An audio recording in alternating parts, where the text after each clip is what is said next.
يلا يا باشا نجرب، يلا يا باشا. التجربه ديت للناس اللي بناطيلها بتقع منها الموست قد كده، يا اما اللي هو بقى مش بيقع، اللي هو هتلاقي المنظر ده طبعا يبقى رابط الحزام، وده طبعا نازل ايه في الزحلوق كده. تمام.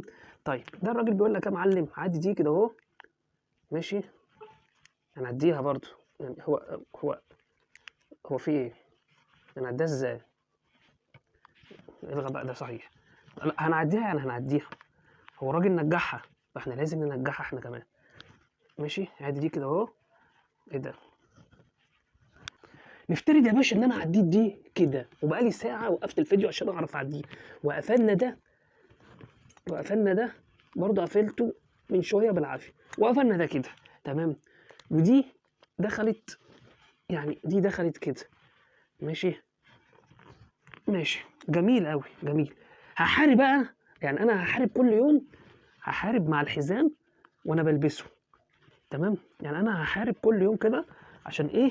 عشان البسه. وبرضه تجربه يعني، برضو اهو ثابت في الاخر، ولا اي كلام ولا الهوا. مالها كده؟ مالها؟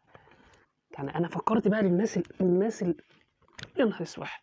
مالها كده؟ اهو بيتقفل كده زي الفل، وبيتقفل كده اهو، وده وسطي اهو زي الفل كده يا باشا اهو، وبيخش كده اهو، وما بيقعش مني الحمد لله اهو.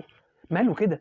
ما احنا مش عايزين افتكاسات وعايزين اي حاجات، والبنطلون كان هيبوظ، هو قديم بس كان هيبوظ. ما حدش يعمل التجربه دي. ده انا طلع عيني ساعه بقى عشان ادخل المشنكاح ده في قلب فتحه الزرار. بلح. بصوا بالنسبه لي انا بلح، جربوا انتم، يمكن بالنسبه لكم مش بلح. الناس اللي هي اللي قد كده والناس اللي قد كده.